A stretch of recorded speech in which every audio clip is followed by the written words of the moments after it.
ဒီဂျူမရှင်းမှာမူရင်းပတ်တန်နေရှိတယ်90စပြီးတော့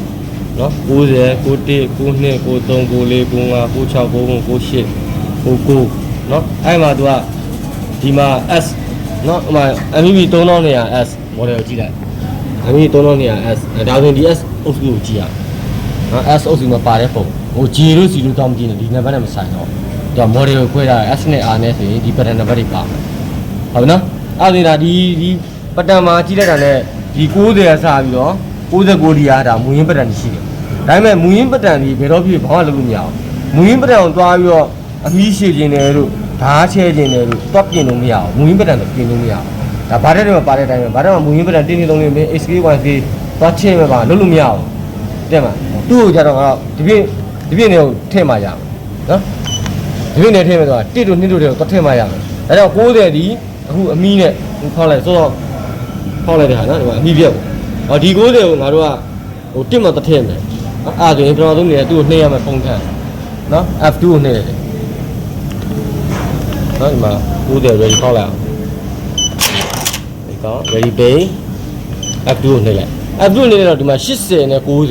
အဲ့ဒါကိုတူအောင်လုပ်ပေးရတယ်ဆိုတော့90ဆိုတာဟာ80နဲ့တူအောင်လုပ်ပေးရတယ်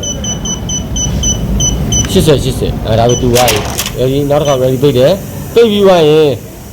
နော်နောက်တစ်ချက် F2 ထည့်နေထည့်နေရတဲ့ဒီဘက်မှာတော့ကိုထားခြင်းတဲ့နံပါတ်ကိုထားရတော့တစ်မှထားမယ်အဲ့ဒါ1နှိပ်ပြီလား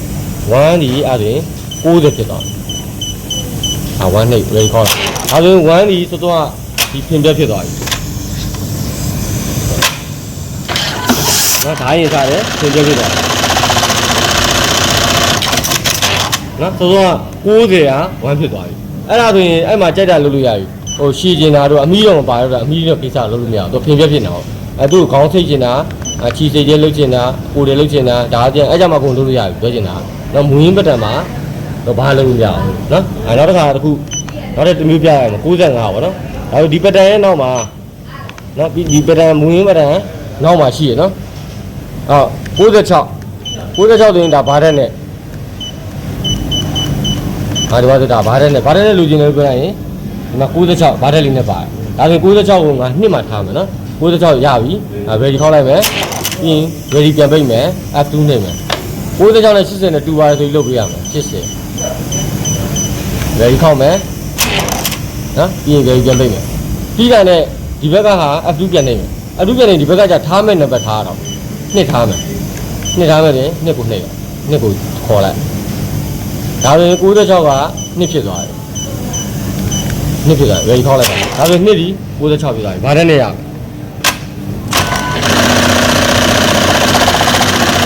ဲ့ဒါဘာတဲ့ဟုတ်နော်ဒါမူရင်းပတန်ကိုတင်းနေသုံးလေးတွေကိုထည့်လိုက်တာဟုတ်နော်ဒီတိုင်းပဲအကုန်သွားယူလို့ရတယ်ကိုလူချင်းတဲ့ဟာမြင်းရဲ့လူချင်းတာဘာလူချင်းတာတင်ပြက်လူချင်းတာအားလုံးရှေ့ရငကောက်တစ်ထည့်အဲ့ဒါမှကိုလူချင်းတဲ့အဲ့မှာစိတ်ကျဲပါရလုပ်လို့ရနော်အဲ့မှာ data ဆွတ်ပေါ့နော်ဒါပတ်တန် ready page တယ်ဒါပတ်တန်ဒီဘက်က data နော်အဲ့တော့ data တွေကဒီပုံမှာပေါ်ထားတဲ့ data တွေကဒီမှာခေါင်းစိတ်ကျဲလေးကိုနှိမ့်လိုက် data နံပါတ်ဘယ်လောက်လဲ9ချီစိတ်ကျဲနေတဲ့ data နံပါတ်5ဒါချုပ်ရိုးရှည်တဲ့ data နံပါတ်2စပိတ်တဲ့ data နံပါတ်6နော်ချီစိတ်ကျဲအဲ့တော့ဒါတွေအကုန်လုံးနှိမ့်သမျှ data နံပါတ်တွေပေါ်တာနားလည်အောင်ပြောရင်နော်ဒီမှာဒီ data နံပါတ်တွေနော်ဒီဟာတွေဒီမှာဒါမချဘူးဒါချမယ်အဲ့တော့ဒီမှာဒါပါပြီးသားဒီစင်းစရာဒါကြီးပြောထားတာ data နံပါတ်တွေနားလည်လားမသိဘူးအရင်တော့ဆက်တွေဆိုဒီလိုခလုတ်ကိုအပြင်မှာမထားတာဘူးအဲ့ဒါ data ကိုတော့ခေါ်ပြီးတော့မှ1ကပါ2ကပါတော့သွင်းရတာဘာမှမမြင်ရဘူးကွာအခုလက်ရှိကျတော့ဒါတွေကိုမြင်ရအောင်ဆို data ခလုတ်တွေကိုအပြင်ကိုထုတ်ပေးလိုက်တာနားလည်အောင်ပြောရရင်ဒါကြောင့်ချီချေလို့ကျရင်ဆိုရင်ဒီမှာ data နံပါတ်ရှိတယ်ပြမှာဒီရောနံပါတ်ခေါင်းမှာချီချေလို့နံပါတ် street or island ဒါခေါင်းမှာချီချေလို့ရှိနေပြောတာ number 5လို့ပြောတာအဲ့ data ကို5လို့တွားယူလိုက်လဲဒါခေါင်းချီသေးပဲဒါပေမဲ့အဲ့ဒါကိုဒီမှာတန်းပြီးတော့ခေါင်းချီသေးတွားနှိမ့်လိုက်လဲ5ပေါ်လာအောင်နားလည်အောင်ပြောရင်ဒါ data ကိုအပြင်ထုတ်လိုက်တာဟုတ်တယ်နော်ဒီတိုင်းမဟုတ်ဘဲနဲ့ data ကြီးပဲကိုခေါ်ပြီးတော့ data ကြီးလိုက်ခေါ်လို့ရတယ်လိုက်ခေါ်လိုက်ရင် data number ပေါ်လာပြီအဲ့25လို့ပြောလိုက်ရင်25ဒီဘာတဲ့ကိုတွားတာ25ဘာတဲ့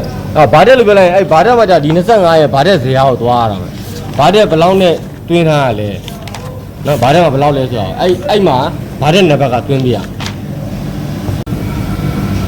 ဘာတဲ့မှာအခုလက်ရှိနံပါတ်ဘယ်လောက်လဲ20ခေါ်20နဲ့တွင်းထားရနော်ဒေတာနံပါတ်25ပါ20ခေါ်20ခေါ်ကိုဒီမှာကြည့်မယ်ဆိုရင်သူ့ဇရာကွက်မှာကြည့်မယ်ဆို20ခေါ်ဒီအလျား5မီလီရှိတယ်ခြီပေါက်က9ရှိတယ် overland ဆိုတာထပ်ထားတာ1.5ရှိတယ်အဲ့တော့ကိုသူကဒီဘာတဲ့မှာနည်းနည်းရှည်ပေးပါဒါကိုခြီစိတ်ပေးပါမရှိနဲ့ခြီလေးစိတ်ပေးပါဒါဆိုရင်ငါတို့ဒီ data number ရှာရတော့မယ်ခြီပဲစိတ်ပေးပါမရှိနဲ့လို့ပြောရင်20ကောင်က5မီလီ9ပေါက်ခြီပဲစိတ်ချင်တာနော်အဲ့ဒါ5မီလီနဲ့6ပေါက်ကိုရှာရမယ်5မီလီနဲ့6ပေါက်33ထည့်ရ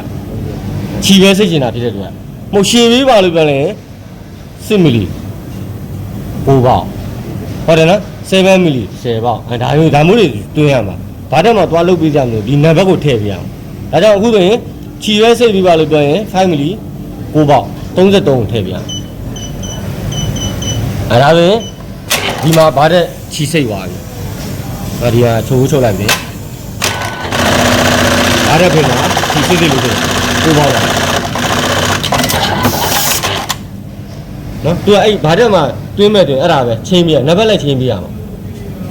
ဘာလဲခြီစိတ်ကျင်နဲ့ဖြည့်ကျင်နဲ့တိုးကျင်နဲ့ဆိုတော့တောက်လို့မရအောင်သူဒီပတန်ဒေတာကိုသွင်းပေးရမှာနံပါတ်ဘယ်လောက်ထည့်မယ်ဟုတ်နော်ဒီကောင်မှာလောက်ထားတဲ့ system ကအဲ့ဆိုရင်ဒါခုဒါဘာတဲ့အကြောင်းသိပါပြီကျန်တဲ့ဟာတွေလည်းလို့ပဲ data နံပါတ်တွေတွားပြီးပါအတူရှိနော်ဒါ data နံပါတ်တွေတွားပြီးပါ speed နဲ့ပြည့်ချဲတာပါညာနော်ဘာတဲ့နဲ့ပတ်သက်လာရင်ဒီမှာခေါင်းကြီးတာခေါင်းသေးတာခေါင်းချီပေါ့စိတ်ကျဲနော်ကိုယ်တယ်ချီစိတ်ကျဲနော်ဒါအမီးနဲ့ပတ်သက်တာမှသုံးမှာဘာတဲ့မှသုံးမသုံးလို့မရဘူးအမီးတူရှည်တို့အမီးဟာချီစိတ်ကျဲတို့ဆိုတာအမီးပတ်တန်ထဲမှာသုံးလို့ရမှာဒါပေမဲ့ဒီမှာ speed ရမယ်နော်စပီးတွေဟိုအများဆုံးစပီးဘယ်လောက်လဲနော်ဒီကောင်နှိမ့်မယ်ပြင်ဟိုဒါစပီးကတော့36ဟောစပီးကိုနှိမ့်မယ်ဆိုရင်ဒီတာနံပါတ်36ပေါ်လာမယ်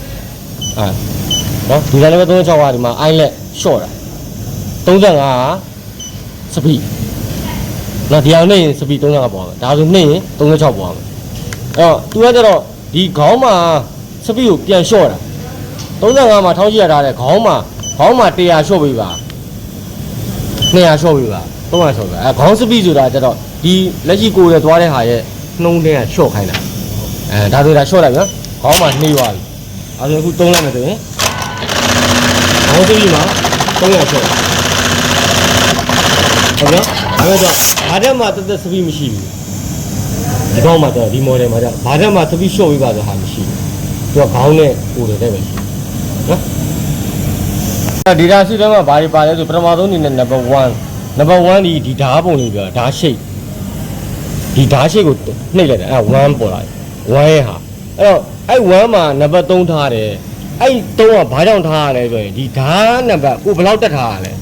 အဲ့တက်ထားတဲ့နံပါတ်ကိုလိုက်ပြီးတော့ထည့်ပေးရမှာအဲ့ number 1ကဘာလို့တော့ကိုဓာတ်ထည့်ထားတဲ့စကေးကဒီနေရာမှာ1ထားရမှာ2ထားရမလားအဲ့ဒါကိုထည့်ရဒီ setting number 1ဆိုတာအောက်ဓာတ်ကိုဘယ်လောက်တက်ထားလဲA ဆိုတဲ့ဓာတ်ရဲ့ဘယ်ညာ B ဆိုတဲ့ဓာတ်ရဲ့ရှေ့နောက်အဲ့စကေးကိုကြည့်တော့ဒီအောက်ဓာတ်ကဘယ်လောက်ဝိုင်းတက်ထားလဲနောက်ရှင်းနေတော့နေဥမာဒါ 3.4 နဲ့နော် 4.4 နဲ့ 2.9 နဲ့တက်ထားတာဒီဓာတ်ပေါက်ဝိုင်းอ่ะအော်ဝိုင်းอ่ะအဲ့ဝိုင်းอ่ะသူက5မျိုးလောက်လာ6မျိုးလာနော်ဝိုင်းတော်တော်ကြီးလာတယ်ဝိုင်းကြီးလေးလာတယ်ဒီဓာတ်ကိုတက်ထားတာဟာဓာတ်နံပါတ်3 ဆိုင်ကိုတက်ထားတာဟုတ်ပြီနော်3 ဆိုင်ဓာတ်နံပါတ်3 ဆိုင်ဖြစ်တဲ့အတွက်44 4.9 တက်ထားတာဒါဆိုရင်ဓာတ်နံပါတ်3ထားပြရအောင်ပြောချင်တာဒီနေရာမှာဓာတ်တူလေးတက်ထားရင်အောက်ဓာတ်တူလေးတက်ထားတယ်ပေါက်ကြီးလေးတက်ထားတယ်သူ့ site တိုင်းပဲဓာတ်နံပါတ်ထည့်ပြရအောင်ဒီ data နော်ပထမဆုံးဓာတ်တိုက်တဲ့ဟာဓာတ် data အဲ့မှာဒီကောင်3ပဲထားပြရတယ်ပြီးရင်ဒီဘက်မှာ CB ဒါဆိုတာ tap before မတိုင်ခင်ဖြတ်မယ် CA after tap after ဒါဆိုအရင်ကြမယ်ဒါပြီးမှကြမယ်ပြောချင်တာနော်ပြီးရင်ဓာတ်ဖွင့်မယ်ဒီဘက်ကဟာတွေဓာတ်ဖွင့်မယ်နော်ဓာတ်ခိနှိပ်လိုက်ဓာတ်ဖွင့်တယ်ပြီးရင်ဒါဆိုရင်ဓာတ်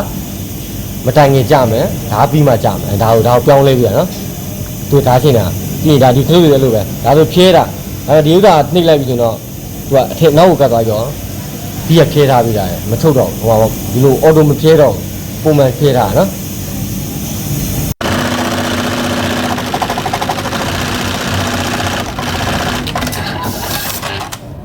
အခုဒီလိုမျိုးဓာတ်မပေါက်ဘူးမပေါက်ဘူးဆိုရင်ဒီဓာတ်ကဒီကောင်မော်တာနဲ့ဖိတဲ့အတွက်ဓာတ်ဖိအားကိုတင်ပေးရမယ်နော်ဖိတင်ပေးရမယ်အဲ့ဒါကိုသူ့ကိုလုပ်တဲ့ပုံစံဓာတ်ကြီးကိုနှိပ်ပြီးတော့မီးဖွင့်ရတယ်ပြီးရင် ready ခေါက်တယ်အဲ့တော့30နဲ့မရဘူးနော်ဒီကောင်တော့အခုလက်ရှိပေါက်နေတာ60လောက်နဲ့ပေါက်တယ်အားတင်60ထားပြီးရတယ်60ထားပြီးတော့ဓာတ်ကြီးပြန်နှိပ် ready ခေါက်ဒါဆိုရင်ဓာတ်ဖိအားပုံများသွားပေါက်ဟောဖိအားထဲပေါက်တဲ့လောက်ပဲနံပါတ်တင်ပြရအောင်စွတ်စွတ်ပြီးတင်ရင်ဓာတ်တွေပါပြန်အခုဒါနဲ့ပေါက်သွားပြီ60နဲ့ပေါက်60ရပြီမပေါက်သေးဘူးနည်းနည်းထပ်ဖိမယ်နော်ဒါဓာတ်ကြီးဖိတယ်